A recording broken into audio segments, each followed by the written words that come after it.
안녕하세요. 인사드리겠습니다. 천학삼입니다. 반갑습니다. 제가 서울 사는데 사실 저 오늘 여기 처음 와봤습니다. 처음 와봤는데 일단 들어오는 분위기가 너무 좋네요. 그리고 뭔가 이렇게 뜻 있는 장소에서 이런 행사를 하게 되는 것 같습니다. 그래서 굉장히 오면서 기분 좋게 오게 됐습니다. 저는 지금 상품 기획에 관한 일들을 하고 있는데 특별히 오늘 여러분들을 만나서 올해 식품 트렌드는 어떻게 됐고 내년도 식품 트렌드는 또 어떻게 될 만한지, 그리고 식품이라는 게 할만한 건가, 이런 얘기들을 좀 해보도록 하겠습니다.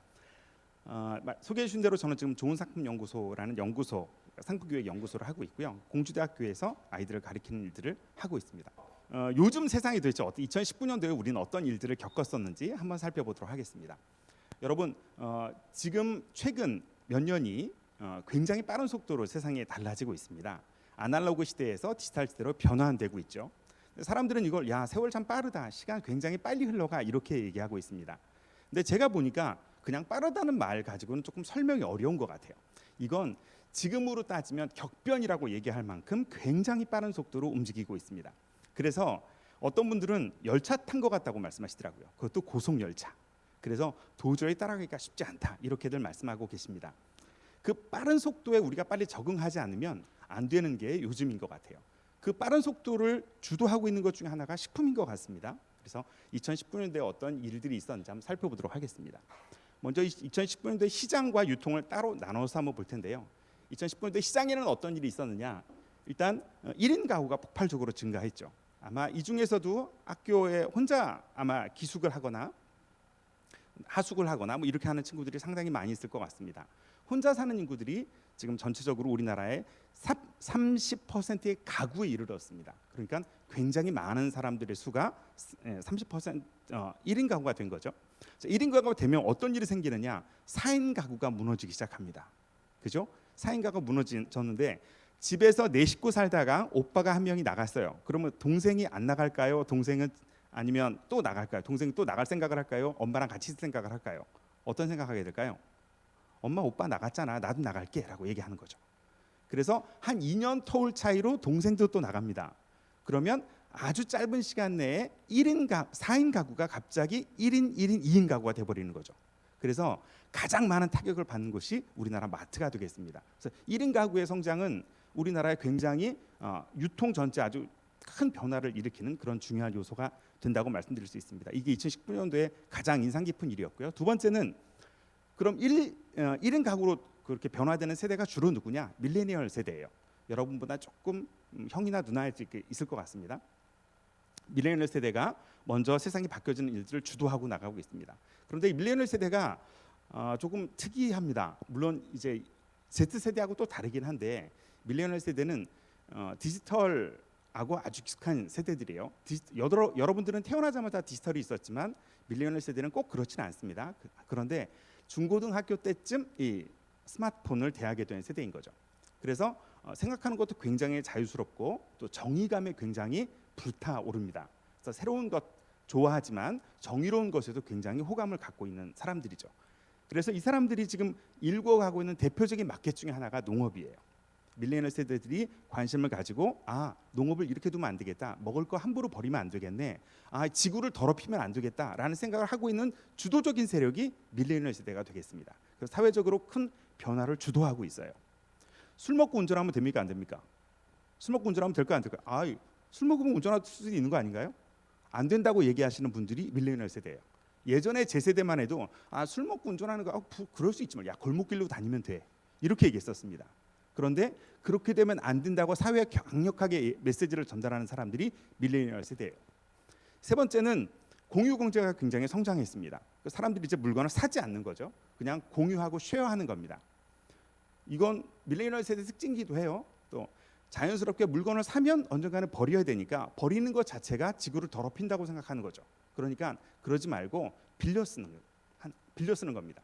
또 하나, 굳이 내가 이거를 사서 갖지 않아도 충분히 쓸 수 있는 것들이 여러 개가 있으니까 굳이 사지 않는 거죠. 이게 시장의 여러 가지 변화들을 가지고 옵니다. 두 번째는 판매 채널, 유통이 어떻게 달라졌는지를 한번 보시죠. 여러 가지가 달라졌지만 그중에 제가 몇 가지만 뽑아왔습니다. 첫 번째는 옴니 채널이라고 합니다. O2O라고 처음에 시작했다가 지금은 O4O라는 말로 바뀌어졌습니다. 온라인 for 오프라인, 오프라인 for 온라인. 뭐가 무엇에 영향을 주는지 잘 모릅니다. 하지만 분명한 건 두 가지가 융합되어 있다는 거죠. 여러분들도 아마 온라인에서 물건 보시고 오프라인에서 사시는 거 아주 자연스러울 것 같습니다. 그리고 심지어는 가게 앞에서 온라인으로 주문해서 다 발라보고 백화점에 올리브영에 가서 다 발라보고 색깔 다 확인한 다음에 온라인으로 주문하죠. 그런 것들이 아주 일상화되어 있습니다. 그게 요즘 유통이죠. 그러니까 유통은 지금 온라인하고 오프라인을 같이 움직이지 않으면 한쪽은 반드시 망가지게 되어 있습니다. 2019년도에 있었던 아주 특이한 특징 중에 하나였습니다. 그러니까 시장이 하나로 된다는 거예요. 왜냐? 고객이 하나니까. 여러분들이 가서 물건도 사고 여러분들이 가서 온라인에도 들렸다가 오프라인에도 갔다가 하잖아요. 그러니까 결국 고객이 하나이기 때문에 그 사람의 라이프 스타일에 맞춰서 온라인과 오프라인이 같이 움직여야 된다는 게 가장 큰 특징이 되겠습니다. 두 번째는 그렇다 보니까 상대적으로 타격을 많이 받는 곳은 오프라인이에요. 온라인은 비용이 들지 않습니다. 거의. 그죠? 근데 오프라인은 유지하는 비용들이 듭니다. 고객을 접객해야 되고 뭔가 이런 비용들이 드는데 오프라인이 너무 힘들어지는 거예요. 우리나라를 주도적으로 이끌었었던 한 20년간 그 우리나라 유통을 이끌었었던 것이 마트인데 마트가 너무 힘든 거예요. 매출이 나지 않고 사람들이 오질 않으니까 힘들어지는 거죠. 그래서 요즘 홈플러스는 물건을 팔지 않습니다. 요즘 홈플러스는 뭐 파는지 아세요? 요즘 홈플러스는 공간을 팝니다. 그래서 창고 임대업을 하기 시작했어요. 홈플러스가 더 이상 물건을 갖다 놓고 팔면 사람들이 오지 않으니까 창고를 일정하게 띄워서 물건을 짐을 맡기는 일들을 하고 있습니다. 또 예전에는 건물을 샀어요. 근데 샀던 건물을 유지할 만큼 돈이 벌리지 않는 거죠. 그러니까 어떻게 해요? 그걸 다시 팝니다. 리스백이라는 프로그램을 하고 있어요. 샀다가 다시 투자회사에 건물을 팔아요. 판 다음에 다시 거기를 임차인으로 들어가는 형태를 취하고 있습니다. 쉽지 않다는 거죠. 오프라인은 지금 큰 변화의 시기를 겪고 있습니다. 그렇다 보니까 결국 사람을 줄이는 게 가장 큰 목표가 됐어요. 어떻게 하면 사람을 줄일 수 있을까요? 바로 무인 시설인 거죠. 그 무인 시설이 올해 작년서부터 아주 큰 이슈로 되어 있습니다. 예전에는 무인 시설을 못했습니다. 하지만 지금은 가능하죠. IT가 있기 때문에 가능합니다. 스마트폰 갖고 들어오면 누가 몇 시에 언제 들어와서 무슨 상품 가져갔는지 다 알 수 있습니다. 우리만 조금 늦었습니다. 우리나라만 조금 늦었지 미국이나 가까운 중국만 가도 무인 매장은 너무나 많습니다. 대학교 안에도 무인 매장이 들어와 있을 정도예요. 아주 흔한 것이 됐다는 거죠. 그래서 뒤에 말씀드리긴 하겠지만 2020년도에는 무인 매장들이 훨씬 더 많이 그리고 가깝게 들어올 것 같습니다. 우리나라도 이미 이니스프리라는 화장품 여러분들이 아실 것 같은데 그 화장품도 이미 무인 매장을 운영을 하고 있어요. 그리고 또 하나는 라이브 커머스인 거죠. 라이브 커머스. 지금은 이제 오프라인 유통이 막 무너지기 시작하니까 온라인에서 사람들이 상품을 사기 시작했습니다. 그래서 인플루언서라는 말들이 아주 흔해지게 됐죠. 지금은 꼭 유명인이 아니더라도 인플루언서들이 얼마든지 상품을 사고 판매할 수 있습니다. 그리고 실제로 사람들이 거기에 영향을 많이 받고 있죠. 그래서 예전에는 셀레브리티 이러면 셀렙이라고 해서 정말 유명인들만 텔레비에 나오는 사람들만 셀렙이라고 생각했는데 지금은 그렇지 않습니다. 지금은 유튜브의 팔로워 수가 뭐 10만이다, 100만이다 이런 사람들이 있죠. 이 사람들의 파워는 엄청납니다. 저도 블로그를 오랫동안 해와서 블로그를 하고 있는데 저만 해도 제 블로그에 그저께 날짜로 500만이 들어왔어요. 500만 수가 됐어요. 누적이. 500만 수면 적은 수가 아니거든요. 적은 수가 아닌데 제가 유튜브 들어가서 보면 이건 뭐 말할 수도 없는 많은 팔로워들을 갖고 있는 사람들을 볼 수 있습니다. 그만큼 지금은 온라인으로 완전히 묶여져 있는 세대고 특히 젊은 세대들이 이제는 텍스트로 상품을 찾질 않아요. 네이버에서 물건을 찾지 않습니다. 구글에서 찾지 않아요. 처음 물건을 구매하려면 다 유튜브에서 물건을 찾는 거죠. 그러니까 이렇게 세대가 바뀌었습니다. 그래서 세대가 바뀌었기 때문에 유통도 당연히 바뀌게 된 게 2019년도에 있었던 일이 되겠습니다. 2019년도에는 어떤 일들이 주요 있었느냐? 이게 주요 키워드들이에요. 이 키워드들을 가지고 이제 2019년도의 변화를 우리가 변화를 보고 2020년도를 생각해 볼 수 있게 된 거죠. 자, 2019년도에 외식 산업 트렌드는 이렇게 세 가지로 정리해 볼 수 있을 것 같은데요. 첫 번째는 이제 필환경의 시대라는 이슈가 있었습니다. 그래서 이건 그 전년도에 친환경이라는 이야기들이 나왔다가 필환경의 시대로 넘어갔죠. 그래서 2019년도에 주요 외식 산업 쪽에서는 필환경에 대한 이슈들이 크게 부각돼 있었던 시기가 되겠습니다. 그래서 지금도 그렇지만 앞으로도 비닐이라든지 또 쓰레기라든지 이런 것들은 당연히 금지가 되는 그런 분위기로 가게 될 거고 사용을 자제해야만 하는 그런 분위기로 가게 될 겁니다. 작년도에 이런 말이 있었습니다. 크루얼티 프리라는 말이 있었습니다. 무슨 말이냐면 잔인한 게 싫다는 거죠. 그래서 한때 우리나라에서 그 동물농장 뭐 이런 프로그램에서 동물들을 케어하고 이런 프로그램들이 굉장히 히트를 치고 주목을 많이 받았었는데 상대적으로 그러다 보니까 모피를 벗겨서 그 동물의 가죽을 벗겨서 뭔가 옷을 만드는 거 이런 것들을 이제 대기업들뿐만 아니라 글로벌 패션 회사들이 다 하지 않고 있습니다. 그게 잔인하다는 거죠. 쓰레기 없는 세상 또 잔인함 없는 세상을 만들어 가자는 게 또 2019년도에 중요한 이슈였었습니다. 외식도 역시 비슷하게 그런 테마들이 이어져 왔죠. 왜냐하면 고객이 같으니까. 한 고객이 패션 쪽에서 똑같은 생각을 하고 그게 식품 쪽에도 똑같은 생각을 하는 거죠. 두 번째는 아까 말씀드린 푸드테크입니다. 공유 주방, 그다음에 뭐 어플리케이션을 통한 딜리버리 비즈니스 이런 것들이 점점 더 커져가고 있습니다. 외식에서는 아주 중요하죠. 지금은 꼭 매장이 없어도 좋은 아이디어만 있으면 충분히 공유 주방에서 상품 만들어서 판매할 수 있는 환경이 되어 있습니다. 세 번째는 SNS 감성 소비입니다. 아까 라이브 스트리밍하고 비슷한 톤이 되겠는데요. 이제는 사람들이 꼭 먹어야만 맛있다고 생각하지 않습니다. 그리고 꼭 먹으러만 가지 않습니다. 맛있는 집에 가는 이유가 사진 찍으러 가는 이유도 많습니다. 그죠? 꼭 맛이 없어도 상관없어요. 그래서 인스타그래머블이란 말을 우리가 흔히 하고 있습니다. 사진 찍을 만한지 안 한지예요. 그 음식이 맛있고 맛없는지는 가서 먹어봐야 아는 거고 일단 내가 거기를 갔다는 것 자체가 내가 인싸가 되는 거죠. 그죠? 유명한 곳 제가 가야 됩니다. 그리고 친구들끼리 먹으면 일단 무조건 손 못 대게 하고 사진부터 찍습니다. 이런 게 아주 우리에게 흔한 일상이 되어 있습니다. SNS로 감성을 소비하는 거죠. 직접 우리가 물건을 먹지 않아도 그 분위기를 가지고 충분히 맛있다고 느끼는 그런 상태가 되겠습니다.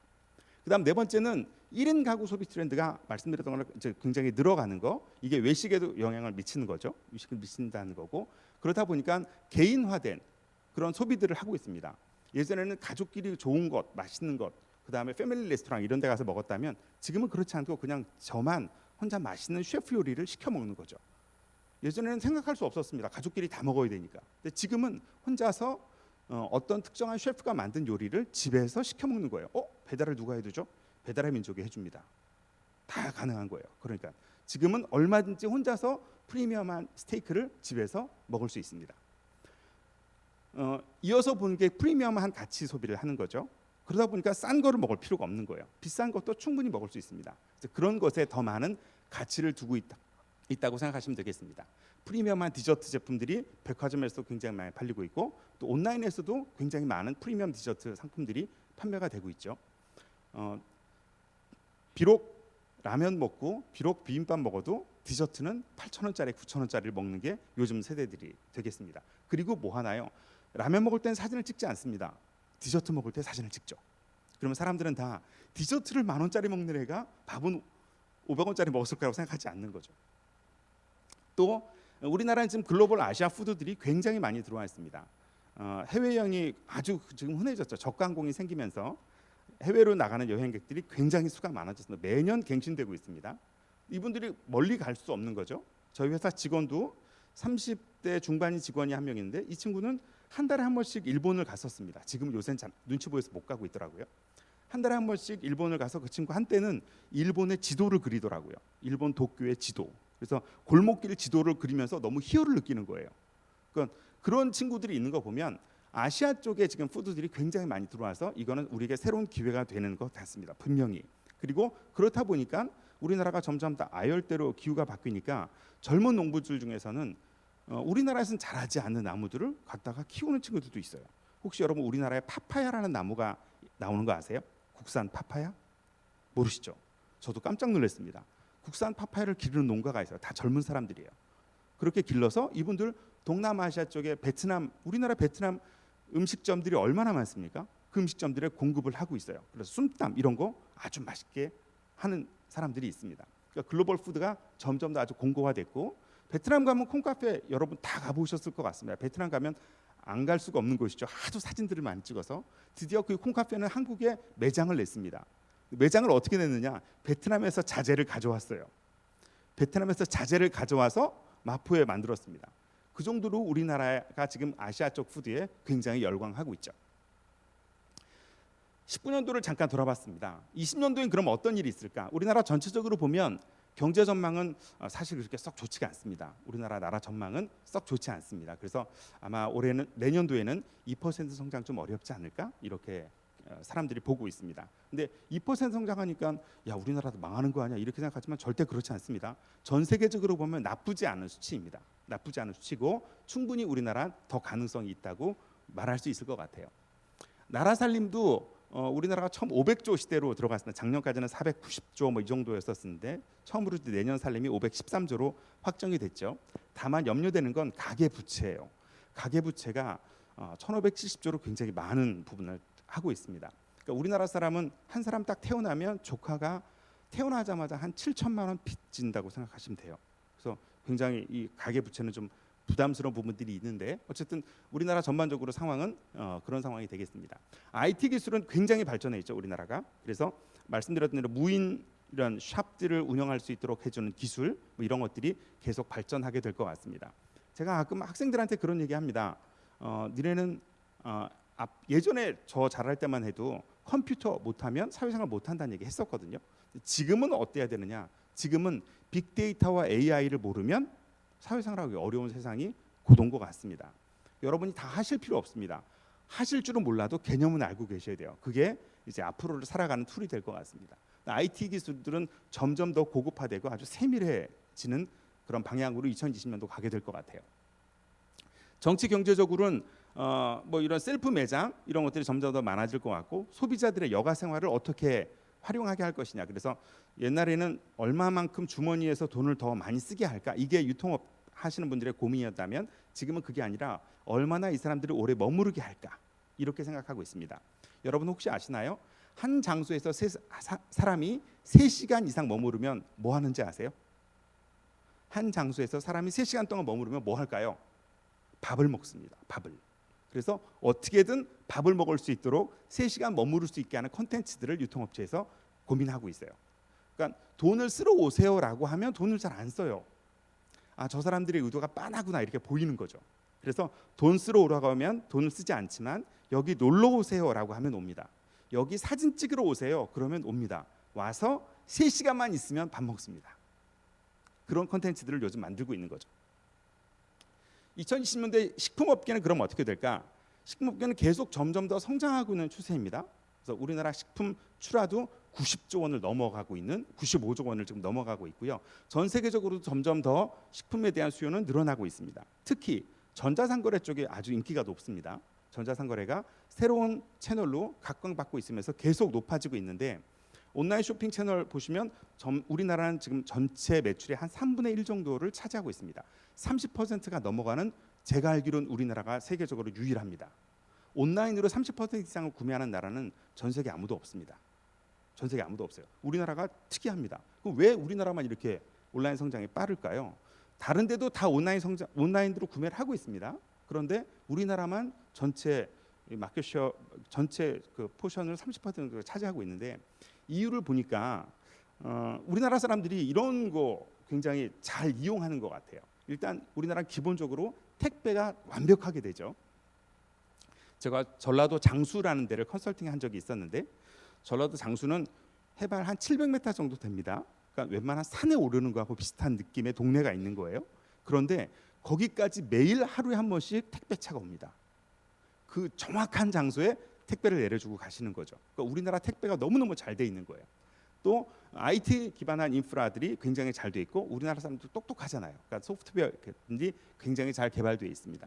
또 우리나라에서는 블랙 프라이데이나 광군제 이런 것들도 다 참여할 수 있죠. 해외 구매 다 가능합니다. 특히 우리나라는 이제 IT가 막 발전하기 시작했었던 1980년대 후반 90년대쯤에 청년이었었던 분들이 지금 5, 60대가 돼 있는 거예요. 그러니까 이분들이 IT에 접목되기 시작했습니다. 그래서 점점 더 빠른 속도로 우리나라는 IT가 커져 나가고 있는 것 같습니다. 또 특히 이제 B2C, 그러니까 B2B, B2C는 다 하지만 C2C 같은 플랫폼들 이런 것들이 개발되면서 또 사람들이 많이 운영하게 되면서 우리나라 사람들한테는 이 온라인이 점점 더 흔한 툴이 된 것 같아요. 왜 이 얘기를 드리느냐? 앞으로 여러분들이 뭔가 비즈니스를 계획하실 때 온라인을 모르시거나 온라인을 제외하시면 안 된다는 거죠. 저는 오프라인에서만 물건 팔 건데요. 그래도 온라인은 하셔야 됩니다. 그래도 온라인은 아셔야 되고, 그래도 SNS를 통해서 여러분들의 상품을 어떻게 알릴지는 고민하고 계셔야 되는 중요한 이유가 되겠습니다. 왜? 특히 우리나라는 특히 30% 이상의 매출이 온라인에서 일어나고 있다는 거죠. 2020년도 트렌드를 잠깐 살펴보도록 하겠습니다. 2020년도 트렌드는 크게 이렇게 네 가지로 정리가 됩니다. 하나하나씩 한번 살펴보도록 할게요. 그럼 이 네 가지가 어떻게 해서 나왔나요, 도대체? 이 네 가지가 나온 배경은 이렇습니다. 2018년도와 19년도 거시 환경 분석을 했더니 경제 환경에서는 사회적으로 공유 경제 이런 것들이 얘기가 됐었고요. 그다음에 인구 통계적으로는 개인화된 현상들이 아주 눈에 띄게 높아졌었습니다. 말씀드렸던 부분이죠. 그리고 노인 가구들이 증가하고 1인 가구들이 확산되는 이 분위기가 그대로 우리의 트렌드에 영향을 미쳤습니다. 산업기술 측면에서는 푸드테크, 말씀드렸던 대로 이런 것들이 계속 이슈가 됐었고, 유통 환경에서는 고객들에 대한 새로운 니즈들이 생긴 거죠. 그러니까 결국 AI와 빅데이터가 해야 되는 일은 옛날 우리가 갖고 있었던 기억력이에요. 기억력. 예전에 장사를 잘했던 사람들의 공통된 특징이 뭐냐? 기억력이었습니다. 그래서 누가 오면 누구 오셨어요? 그때 뭐 사가셨죠? 그거 잘 쓰고 계세요? 이렇게 물어봐주는 사람. 그러면 사람들이 급하게 친밀감을 느끼죠. 그래서 기억력 좋은 사람이 장사를 잘했어요. 근데 지금 시대가 바뀌어서 컴퓨터로 넘어갔다가 다시 AI로 온 겁니다. AI는 결국 기억력이에요. 기억 속에서 사람과 상태를 분류해내는 능력을 뜻합니다. 빅데이터를 통해서 분류를 해내는 거죠. 그래서 기억력이라는 것이 아주 사람에게 개별적으로 맞는 이런 능력과 솔루션들을 제공하게 됩니다. 사회 문화적으로는 참여와 공유, 쉐어링 이런 것들이 막 늘어나면서 세분화, 연결성, 편의성이라는 소비의 가치를 사람들이 중요시하게 된 거죠. 그래서 이런 부분들이 소비 트렌드로 자연스럽게 연결이 됩니다. 그래서 경제 환경, 소비 환경, 산업 환경 측면에서 각각 그린 오션, 바이 미, 포 미, 그다음에 멀티 스트리밍 소비, 그다음에 편리면 외식 이런 키워드들이 생기게 됐죠. 하나씩 한번 살펴보도록 하겠습니다. 그린 오션은 아까 말씀드린 필환경의 연장선이라고 보시면 되겠습니다. 예전에 우리가 레드 오션, 블루 오션 이런 얘기 했었습니다. 근데 지금 무슨 얘기하냐? 그린 오션이라는 얘기를 합니다. 그래서 친환경이 기업의 지속 가능성에 굉장히 중요한 키를 잡고 있다고 표현하는 거죠. 그래서 더 이상 지구가 망가지는 거, 더 이상 내가 먹고 버리는 거 이런 것들을 최소화하자는 새로운 운동들이 2020년도에 중요한 이슈로 떠오르고 있습니다. 결국 여기도 쓰레기를 줄이는 것에 대한 아이디어가 필요한 거예요. 그래서 제가 여러분께 한 가지 좀 추천해 본다면 쓰레기를 가지고 할 수 있는 거, 그런 비즈니스를 한번 생각해 보시면 어떨까 하는 제안을 합니다. 그래서 예전에 사람들이 먹었는데 먹지 않는 거, 혹은 예전에 먹었었는데 지금은 덜 먹거나 안 먹는 거, 하나를 먹기 위해서 버려야 되는 것들, 이런 것들을 가지고 새로운 상품들을 만드시는 건 지금 시대에 아주 잘 맞는 비즈니스 모델이라고 말씀드릴 수가 있겠습니다. 제가 식품업에 관심을 갖게 되면서 본 것 중에 하나가 적과라는 거예요. 적과의 기본적인 개념은 더 좋은 것들을 먹게 하기 위해서 상태 안 좋은 걸 떼어내는 작업들을 말합니다. 그죠? 그래서 우리 예전에는 배도 더 큰 배를 만들기 위해서 적과를 해냈어요. 그럼 적과해낸 것들을 다 어떻게 하느냐? 대부분 버립니다.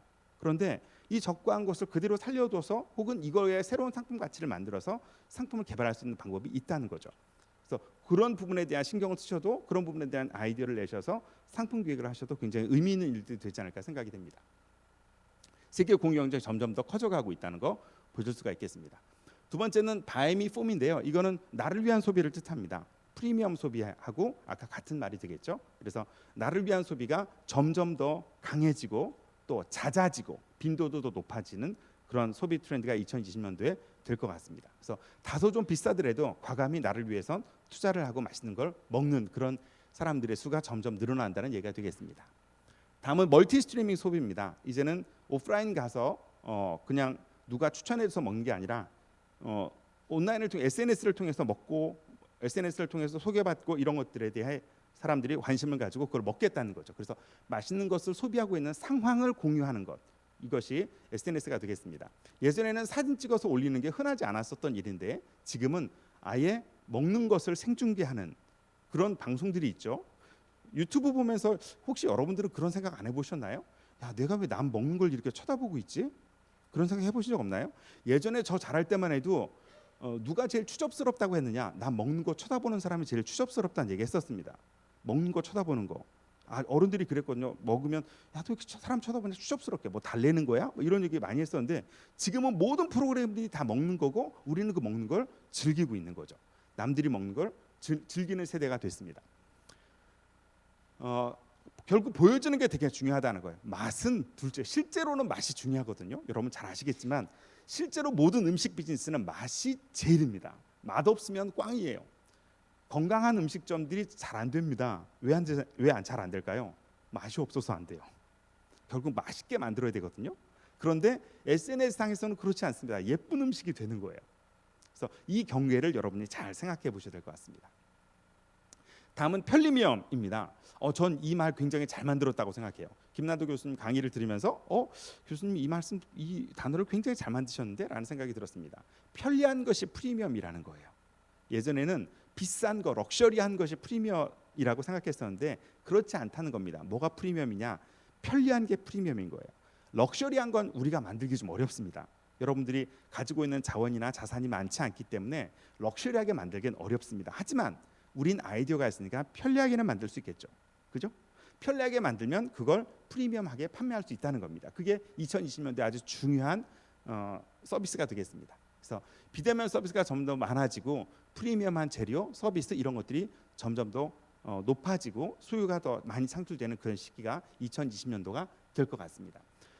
올해 나온 단어 중에 하나가 멀티페르소나라는 단어였는데 한 사람이 하나의 의견만 갖고 있는 것이 아니라 다양한 옵션을 가지고 상품을 선택한다는 얘기가 되겠죠. 그래서 내가 아침에 나갈 때, 점심에, 저녁에, 퇴근 후에 다 서로 다른 나를 가져간다는 거죠. 그래서 아침에는 비록 싼 거를 먹어도 저녁 때는 비싼 거를 먹을 수 있고 저녁에는 아예 안 먹기도 하고 뭐 이런 다양한 옵션을 갖고 있는 초개인화된 자기 이런 것들을 맞추는 게 2020년도에 중요한 소비 트렌드가 되겠습니다.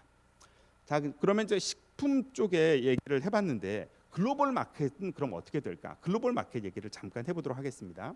이 글로벌 마켓은 제가 지금 소개해드리는 건 홀푸드에서 제안을 한 거예요. 홀푸드에서 2020년도에 이런 것들이 유행하게 될 것 같다라고 제안을 한 건데 제가 그걸 우리나라에서 지금 일어난 일하고 조금 연결을 해봤습니다.